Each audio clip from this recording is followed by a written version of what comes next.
समद सिद्दीकी उनका नाम था।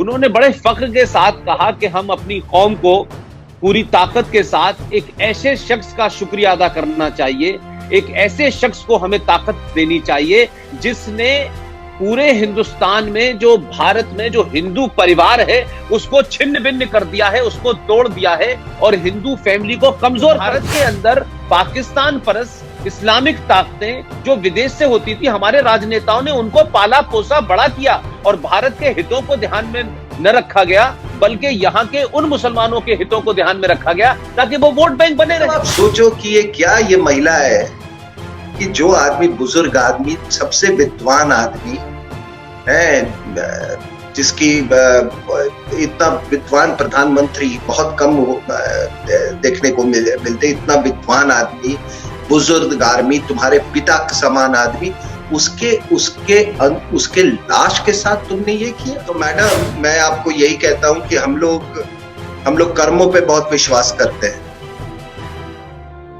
हम लोग बहुत अपने अपने कर्म, देखो वो जो आपका दलाल था उसको अपने कर्मों की सजा मिल गई, आपको भी मिलेगी। जब वो रास्ते में पहुंचे, अपने ऑफिस से निकले, तो ये सरदार जी, जिन्हें दुनिया बहुत बड़ा इकोनॉमिस्ट मानती है और बड़ा ईमानदार मानती है, ये भागे भागे उनके पीछे गए चंद्रशेखर के और उन्होंने कहा कि चंद्रशेखर जी, आप इस्तीफा देने जा रहे हैं, एक यूजीसी की पोस्ट खाली है और उसके चेयरमैनशिप पे मैं चाहता हूं कि आप मुझे अपॉइंट कर दें। तो चंद्रशेखर ने कहा कि तुम इतनी देर से आए हो मेरे पास। तो उन्होंने कहा, सर मैं क्या कर सकता हूं, मैं तो सोच रहा था क्या कहते कि आप मुझे बुलाएंगे। ये भागा भागा पीछे गया और चंद्रशेखर ने फिर उस वक्त अपने इस्तीफे को आधे घंटे जी बोलते नहीं थे और बोलते थे तो वही बोलते थे जो वो चाहती थी महिला। और आपने मुझे कभी बताया है कि अलीगढ़ मुस्लिम यूनिवर्सिटी में एक बहुत बड़ा सेमिनार हुआ था उस समय, और ये उस टोपी वाले प्रधानमंत्री को के बनने के बाद वो किस तरह की चर्चा हो रही थी अलीगढ़ मुस्लिम यूनिवर्सिटी में। मैं उसको और क्लियर कर दूं। मुझे याद है कि जब वीपी सिंह प्रधानमंत्री बने और देश का पहला गृह मंत्री मुसलमान बना, वो भी कश्मीर से बना। आप सोचिए कि ये जो जामा मस्जिद है दिल्ली की, उसमें अलीगढ़ यूनिवर्सिटी के लोग आए थे, मैं भी अकेला, उसमें शायद अकेला हिंदू था। यहाँ जामा मस्जिद में देश भर के जितने भी दानिश्वर बुद्धिजीवी थे, तमाम एमपी एमएलए थे और बाद में 2005 से 2009 तक जो आदमी भारत का शिक्षा मंत्री बना, आपके दरभंगा के वहां का एमपी है मोहम्मद अशरफ अली फातमी, वो भी उसमें बैठा हुआ था।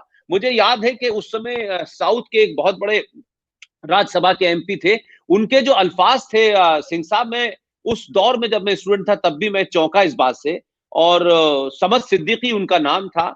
उन्होंने बड़े फख्र के साथ कहा कि हम अपनी कौम को पूरी ताकत के साथ एक ऐसे शख्स का शुक्रिया अदा करना चाहिए, एक ऐसे शख्स को हमें ताकत देनी चाहिए जिसने पूरे हिंदुस्तान में, जो भारत में जो हिंदू परिवार है उसको छिन्न भिन्न कर दिया है, उसको तोड़ दिया है और हिंदू फैमिली को कमजोर कर दिया है इस मंडल कमीशन ला करके। मैं उस वक्त मौजूद था, ये जामा मस्जिद में हो रही थी, इसलिए मैंने कहा कि मैं इसको जरा विस्तार से बता दूं। आप सही कह रहे हैं, वही ताकतें, वही लोग जिनके बारे में भी आपने कहा कि आप पाकिस्तान का दौरा करते हैं भारत के मुसलमानों को खुश करने के लिए।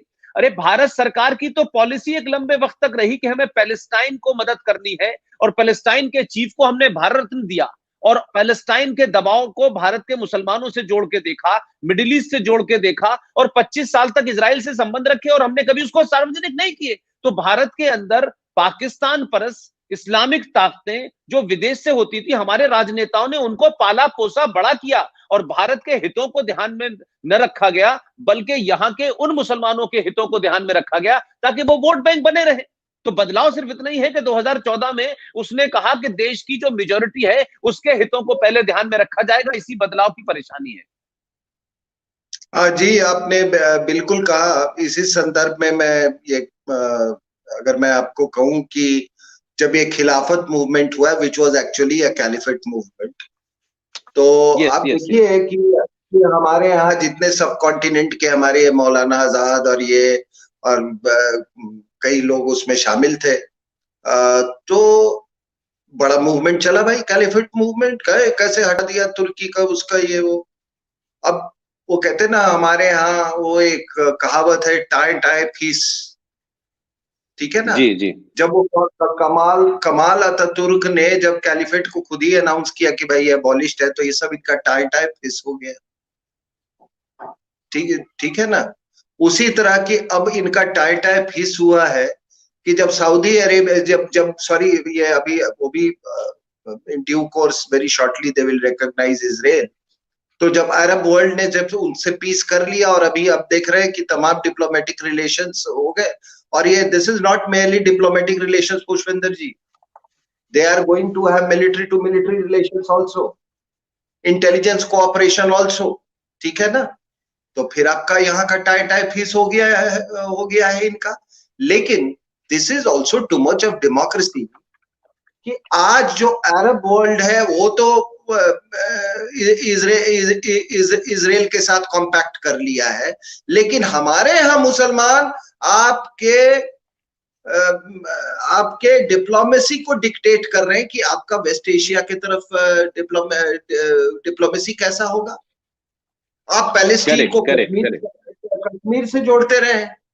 और मैं अभी एक टीवी राजेश्वर साहब की एक किताब पढ़ रहा था, उसमें उन्होंने यही कहा कि 1978 और समथिंग मोशे दयान, उस समय मोरारजी भाई प्रधानमंत्री थे, मोशे दयान जो उनका बड़ा कैरिस्मेटिक लीडर था, वो he made a secret visit to India, ठीक है ना। उस समय यहाँ के जो एयर चीफ थे वो मुलगांवकर साहब थे, उनको सीक्रेटली के एयरक्राफ्ट में लाया गया। और उस समय वाजपेयी साहब विदेश मंत्री थे, उनकी मुलाकात हुई प्रधानमंत्री से और विदेश मंत्री दोनों से, और उन्होंने कहा कि भाई ये आपको क्या तकलीफ है, आप डिप्लोमेटिक रिलेशन हमसे कीजिए। अब आपको मालूम है कि वो जनता सरकार इन्हीं कारणों से, जो कि ये मुसलमान जो हमारे यहाँ ये जो अंदर के जो पाकिस्तान है, उनके दबाव में उन्होंने डिप्लोमेटिक रिलेशंस नहीं किया। सही बात है सर। तो उसके बाद से ये वहां से ये खाली हाथ चले गए। ये इंदिरा गांधी को, मैडम गांधी को ये बात उनको कहीं से खबर मिल गई ये सीक्रेट विजिट के बारे में, और जो उन्होंने चुनावी मैदान में इस चीज का इस्तेमाल किया, उन्होंने मुसलमानों का वोट लेने के लिए, उस वो इंटरनल पाकिस्तान के वोट लेने के लिए, तो उन्होंने काफी उछाला उसका। वो टीवी राजेश्वर साहब खुद कहते हैं कि ये और देखिए हैरत की बात कि जब नरसिम्हा राव साहब आए थे, he was the first to establish diplomatic relations with Israel. अब शायद इसीलिए उनको वो उनकी लाश को कांग्रेस हेडक्वार्टर्स में नहीं लाया गया।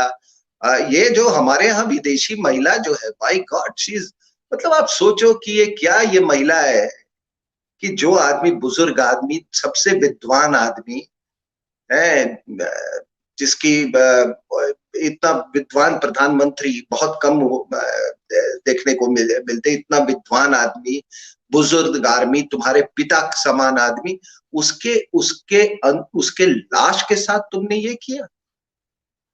और तुम्हारा वो दलाल वो भी अभी अल्लाह को प्यारा हो गया, वो भी इसमें शामिल था। तो मैडम, मैं आपको यही कहता हूं कि हम लोग कर्मों पे बहुत विश्वास करते हैं। हम लोग बहुत अपने अपने कर्म, देखो वो जो आपका दलाल था उसको अपने कर्मों की सजा मिल गई, आपको भी मिलेगी।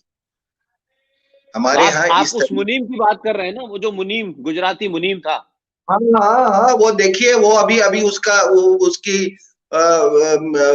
उसकी मौत हुई, कुत्ता भी नहीं रो रहा था। कुछ लोग जिनके पैसे इधर उधर होंगे वो रहा, तो कुत्ता भी नहीं रोया उस पे। उस गुजराती मुनीम की बात कर रहा हूं। लेकिन वो चीज मैं कभी नहीं भूलूंगा कि जिस आदमी ने who made a total turn around of the Indian economy, बहुत बहादुरी चाहिए उसके लिए। उसके बिना तो ये सरदार जी कुछ नहीं कर पाते। सरदार जी तो इंदिरा गांधी के भी समय में थे। सरदार जी always held some or the other position. He is an expert on that. He always held some or the other influential position. But it was only Narasimha Rao that Sardar ji could implement what Narasimha Rao. Correct. सरदार जी ने तो वो पूरा, जिसको कह सकते हैं कि सिर्फ नरसिम्हा राव ने जो डॉटेड क्रिएट किए थे उसको उसको जोड़ दिया और उन पे नाम लिखा लिया। अदरवाइज तो सरदार जी के बारे में सबको पता है कि मुझे याद है कि चंद्रशेखर प्रधानमंत्री थे और वो इस्तीफा देने जा रहे थे, और जब वो रास्ते में पहुंचे, अपने ऑफिस से निकले, तो ये सरदार जी, जिन्हें दुनिया बहुत बड़ा इकोनॉमिस्ट मानती है और बड़ा ईमानदार मानती है, ये भागे भागे उनके पीछे गए चंद्रशेखर के, और उन्होंने कहा कि चंद्रशेखर जी, आप इस्तीफा देने जा रहे हैं, एक यूजीसी की पोस्ट खाली है और उसके चेयरमैनशिप पे मैं चाहता हूं कि आप मुझे अपॉइंट कर दें। तो चंद्रशेखर ने कहा कि तुम इतनी देर से आए हो मेरे पास। तो उन्होंने कहा, सर मैं क्या कर सकता हूं, मैं तो सोच रहा था, क्या कहते हैं, कि आप मुझे बुलाएंगे। ये भागा भागा पीछे गया और चंद्रशेखर ने फिर उस वक्त अपने इस्तीफे को आधे घंटे डिले किया और पूरे देश में ये हंगामा हुआ कि साहब चंद्रशेखर ने जो है वो इस्तीफा न देने का मन बनाया। और कुल मिलाकर के हुआ ये कि फिर उन्होंने अपने एचआरडी मिनिस्टर थे, वो फिरोजाबाद के एमपी थे, उनको बुलाया और फिर उनसे कहा कि भाई कागज लाओ, इनको चेयरमैन बनाओ। फिर इनको जब चेयरमैन बनाया, उसके बाद फिर जो है वो इस्तीफा देने गए। तो सरदार जी का कैरियर तो किसी न किसी के कंधे पे ही रहा है, और सरदार जी उन तमाम लोगों के लिए बहुत ही मुनासिब थे कि सरदार जी बोलते नहीं थे, और बोलते थे तो वही बोलते थे जो वो चाहती थी महिला। इसीलिए उन्होंने इतना मतलब एक भारत के सेकुलर देश के अंदर इस तरीके का बयान दिया, और वो बयान आज भी जो है वो पूरी दुनिया भर में चर्चित है कि नेशनल डेवलपमेंट काउंसिल की मीटिंग में किस तरीके से आपने बेहया होकर के, बिल्कुल जिसे कह सकते हैं कि इस देश में जो मुसलमान है, दंगाई मुसलमान है, जिहादी मुसलमान है, उसके उसके सामने कैसे सरेंडर किया। और आपने नेशनल डेवलपमेंट काउंसिल की मीटिंग में कहा कि इस देश के नेचुरल रिसोर्सेज पर पहला अधिकार अल्पसंख्यकों का है, एंड स्पेशली मुसलमानों का है। तो ये बीमारी कोई नई नहीं है। मैं तो बार बार इस बात को कहता रहा हूं कि आप ये देखें कि चाहे वो इजराइल का मामला हो या फलस्तीन का मामला हो, हमारे यहाँ जिस आदमी को इजराइल आतंकवादी मानता था, उस यासर अराफात से भारत की प्रधानमंत्री को वो अपनी बहन कहता था, उनको भी आपने बहुत बड़ा सम्मान दिया। तो हमारे यहाँ तो पहले दिन से इस देश के दंगाइयों और इस देश के एंटी इंडिया मुसलमान, जो पाकिस्तान परस्त थे, जो जा नहीं पाए, उन लोगों ने भारत सरकार की राजनीति को आज तक वो यही हो रहा है। धीरे धीरे अब वो मुखर हो रहे हैं कि पिछले 70 सालों में हमारे टैक्स से वो मजबूत हुए, माइनॉरिटी कमीशन के माध्यम से आईएएस पीसीएस बने, उन्होंने अपनी इकोनॉमी को मजबूत किया, इस देश के संसाधनों पे कब्जा किया। उसके बाद आज जिस तरीके का उनका रूप है कि कश्मीर का जो इमाम है वो भी ये कहता है, क्या कहते हैं, कि अब हम तो 30-35 करोड़ हैं, तो अब तो हम, क्या कहते हैं, पाकिस्तान बना सकते हैं, हमें दूसरा पाकिस्तान बनाना चाहिए।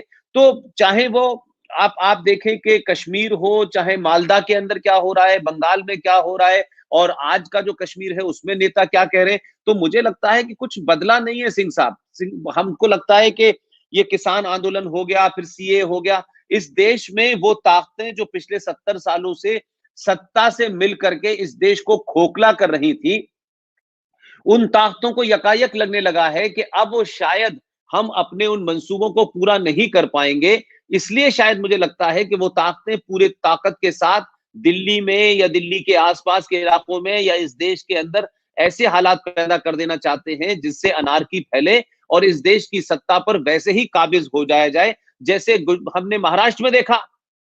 एक पार्टी जिसके सबसे ज्यादा एमपी हैं वो बाहर है सत्ता से, जो दूसरे नंबर की पार्टी है वो सत्ता में है, तीसरे नंबर की पार्टी है वो सत्ता में है, जो चौथे नंबर की पार्टी है वो सत्ता में है। और वो सत्ता किसके किसके इशारे पे चल रही है, कैसे चल रही है, सबको पता है।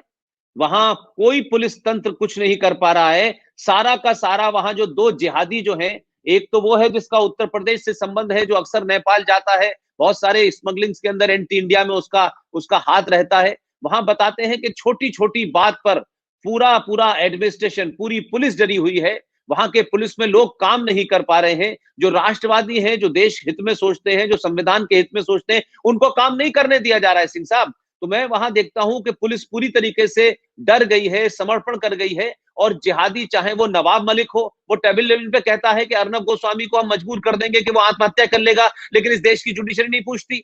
आपने कहा, एक जिक्र किया कि एक लड़के ने, जो हमारे साथी हैं, टेलीविजन पे कहा वो ख्वाजा मोइनुद्दीन चिश्ती नाम का जो फ्रॉड है उसके बारे में कुछ कह दिया, तो लोगों ने कहा हमारी जो कहते हैं भावनाएं भड़क जाती हैं। तो इस देश में इतिहास में ख्वाजा मोइनुद्दीन चिश्ती हो या शाह वलीउल्लाह हो, ये तमाम जिहादी जिन्होंने इस पीर फकीर और सूफी के नाम से इस देश में कुरान जैसी क्रिमिनल एंटरप्राइजेस को फैलाया, उसके बारे में बात करने में सुप्रीम कोर्ट को बड़ी चिंता हो जाती है और सुप्रीम कोर्ट कहती है कि भावनाएं ठेस पहुंचती है। तो सुप्रीम कोर्ट ने कभी दुर्गा की तस्वीर बनाने के लिए, सेक्सी दुर्गा फिल्म बनाने के लिए, इस देश में देवी देवताओं की नंगी तस्वीरें बनाने के लिए कभी सुप्रीम कोर्ट ने सुओ मोटो नोटिस नहीं लिया। तो क्योंकि हमारा समाज चुप था और समाज ने पूरी वो प्रतिक्रिया कभी नहीं दी, इसलिए हमको टेक इट फॉर ग्रांटेड लिया जा रहा है। हमारा काम है हम जीएसटी जमा करें, हमारा काम है हम इनकम टैक्स जमा करें और हमारे इनकम टैक्स से जिहादी पैदा हो और जो 15-15, 16-16 ये पंचर जोड़ने वाले लोग हैं, हम उनको पढ़ाने और लिखने के लिए पैसा दें, माइनॉरिटी कमीशन को भी पैसा दें, हम मुस्लिम एजुकेशन बोर्ड को भी पैसा दें और इस देश पे हजारों मदरसे जो इस देश में जिहाद सिखाते हैं, इस देश में आतंकवाद फैलाते हैं, हम उनको भी मदद दें। तो सवाल सबसे बड़ा यह है कि हिंदू और सनातनियों को ये सोचना होगा कि आखिर हम किस लिए हैं। हमारी संस्कृति, हमारे लोग, हमारे पूर्वज, हमारे मकान, हमारा घर, हमारी बहन बेटियां इस देश में सुरक्षित नहीं है और जो दंगाई है, आतंकी है, उसको सरकारें अलग अलग तरीके से मजबूत कर रही है। तो ये सवाल सबसे बड़ा ये है कि ये सिलसिला कब तक चलेगा। जितनी तरफ आपने इशारा किया है वो सारा उसी तरफ है। तो सिंह साहब मैं लौट आए हैं, सिंह साहब का कोई थोड़ा टेक्निकल प्रॉब्लम हो गया था, इसलिए सिंह साहब से बात नहीं हो पा रही थी। तो मैं सिंह साहब आगे बात बढ़ाना चाहता हूं कि ये जो इस समय किसानों का जो आंदोलन चल रहा है, इसके पीछे आप क्या क्या देखते हैं और इसका अंत कैसे देखते हैं? क्या है इसके पीछे की असली कहानी, जिसमें तमाम राजनीतिक दल शामिल है या राजनीतिक दल इतने कमजोर हो गए हैं कि अब उन्हें एक खून से लदी हुई, खून से सनी हुई एक आइडियोलॉजी, क्या कि खून से सने हुए हाथ चाहिए, जिससे कि वो सत्ता में नहीं आ पाए हैं और सत्ता में पहुंचने का रास्ता बनाया है। सिंह साहब आप क्या कहते हैं? क्योंकि लोगों के जो कमेंट आ रहे हैं उसमें बार बार लोग ये कह रहे हैं कि किसान आंदोलन में जो और ताकतें हैं और क्या क्या हो सकता है, वो देश आपसे जानना चाहता है। नहीं, देखिए ताकतें तो बहुत पहले से हैं। आपने देखा था कि 1962 के वॉर के समय कुछ हमारे यहाँ कुछ नेता थे, एक पूरी सेगमेंट थी कम्युनिस्ट पार्टी की जो तैयार थी माला लेके उनको स्वागत करने के लिए चाइनीज की, और आज भी चाइनीज का थ्रेट है। और आपको मालूम है कि फिर ये देखिए सीपीआई के कहने पे, सोवियत यूनियन के कहने पे सीपीआई ने कैसे सपोर्ट कर दिया था उनको, और that is also too much of democracy. तो लेकिन अभी मैं जब सिलसिलेवार तरीके से जब बात कर रहा था तो मैं कहा था अरविंद केजरीवाल पर भी बात जरूर करूंगा, उससे ये जुड़ा हुआ है। देखो ये आदमी, आपको मालूम है कि इसको किस तरीके, आपने बिल्कुल सही कहा कि सोनिया गांधी ने ये लिखा था मनमोहन सिंह को कि यह आदमी दिल्ली से बाहर, इसकी पोस्टिंग नहीं होनी चाहिए। और ये जब सरकार में था पुष्पेंद्र जी, एक नंबर का नालायक ये अफसर था, एक नंबर का नालायक। इसने ये काम करके कुछ नहीं देता था। इसने अपनी पूरी जिंदगी इन अराउंड ये दिल्ली गुजार दिया। और जब भी आप इस तरह के प्रिविलेज पोस्टिंग करते हैं तो remember it is at the cost of somebody else. अब ये पहला जब चुनाव लड़ा था तो आपको मालूम है दुबई गया था और कहाँ गया था फंड्स कलेक्ट करने के लिए। थोड़ा पता लगा लीजिएगा कि इस आदमी को किसने किसने फंडिंग की थी। और उसके बाद आप थोड़ा आप उस चुनाव में आपको याद होगा ये किस तरह से बाटला हाउस एनकाउंटर के जो एक्यूज थे उनके घर गया था ये, तो बात साफ था। उसके बाद ये भी याद कर लीजिए कि पंजाब के चुनाव में इसने क्यों, वाई, आपने कभी ये सोचा है कि ये उसके पहले और बता दूं, ये वाराणसी गया, इसको खड़ा किया गया था मोदी साहब को रोकने के लिए। 22 से 23 एनजीओ, फॉरेन फंडेड एनजीओ इसको वाराणसी में सपोर्ट कर रहे थे। 20 to 23, थैंक गॉड वो ज्यादा एनजीओ अभी उनकी दुकानें बंद हो गई हैं, ठीक है ना।